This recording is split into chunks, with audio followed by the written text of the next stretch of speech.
EVM में गड़बड़ी नहीं तो मोदी की हार तय, मायावती का ऐलान। जब से केंद्र में बनी मोदी सरकार तभी से ईवीएम में शुरू हुई गड़बड़ी। लोकसभा चुनाव अकेले लड़ेगी बीएसपी, इंडिया के साथ एनडीए पर हमला बोला। मोदी सरकार पर निशाना, थोड़ा राशन देकर बनाया जा रहा है गुलाम।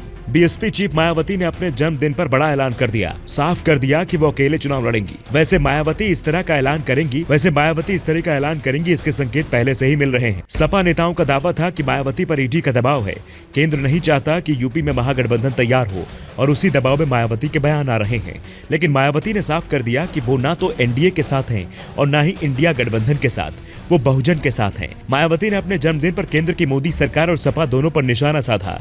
मायावती ने मोदी सरकार पर सवाल उठाते हुए कहा कि सरकार की सोच जातिवादी है, संकीर्ण सोच से सभी को लाभ नहीं मिल पा रहा है, लोगों को थोड़ा राशन देकर गुलाम मोहताज बनाया जा रहा है।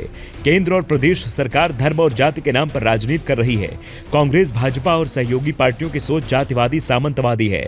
दलित और आदिवासियों को आरक्षण का लाभ नहीं मिल पा रहा है। विरोधी पार्टियां अंदर खाने एक हैं और बहुजन के अधिकारों पर कब्जा कर रही हैं। बहुजन समाज के सभी वर्गों को बीएसपी से जुड़कर सत्ता तक पहुंचना जरूरी है।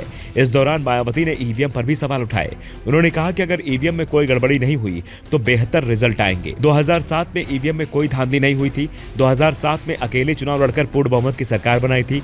साफ है, मायावती ने दावा किया कि जब केंद्र में यूपीए की सरकार थी, मनमोहन सिंह पीएम थे, उस समय ईवीएम में कोई गड़बड़ी नहीं होती थी और इसी के चलते बीएसपी आसानी से चुनाव जीत गई थी। लेकिन मोदी सरकार बनने के बाद ईवीएम में धांधली के चलते बीएसपी की सीटों की संख्या कम हो गई है। ईवीएम के खिलाफ मायावती की आवाज हमेशा मुखर रही है। उनके बयान से साफ है, जब से केंद्र में मोदी सरकार बनी है तभी से ईवीएम में गड़बड़ी शुरू हुई है। बीएसपी चीफ ने पार्टी कार्यकर्ताओं से कहा कि लोकसभा चुनाव के लिए मेहनत जरूरी है। लोकसभा का चुनाव पूरी दमदारी से लड़ेंगे, अकेले लड़ेंगे। बसपा से कई पार्टियां गठबंधन करना चाहती हैं, मगर हम सभी पार्टियों से दूरी बनाकर रखेंगे। हालांकि चुनाव के बाद सरकार में शामिल हो सकते हैं। गठबंधन में बीएसपी का वोट तो दूसरी पार्टियों को मिलता है, मगर हमें नहीं मिलता है। 1993 और 1996 में बीएसपी के गठबंधन का फायदा सपा कांग्रेस को मिला था। 2002 में बसपा अकेले चुनाव लड़कर 100 सीट जीती थी। 2007 में तो पूर्ण बहुमत की सरकार बनाई थी और उस समय भी अकेले चुनाव लड़ी थी। इस बीच मायावती ने सपा चीफ अखिलेश यादव पर भी निशाना साधा। उन्होंने कहा कि अखिलेश यादव गिरगिट की तरह रंग बदलते हैं, इनसे बचकर रहना चाहिए। मेरे संन्यास की अफवाह फैलाई जा रही है, मैं अभी संन्यास लेने वाली नहीं हूं, मैं अंतिम समय तक पार्टी के लिए काम करती रहूंगी। फिलहाल मायावती के बयान से एक बात तो साफ है कि वो किसी के साथ नहीं जा रही हैं।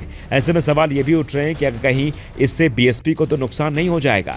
दरअसल 2019 के लोकसभा चुनाव में बीएसपी सपा के साथ मिलकर चुनाव लड़ी थी और इस बार भी इसी बात के संकेत मिल रहे थे।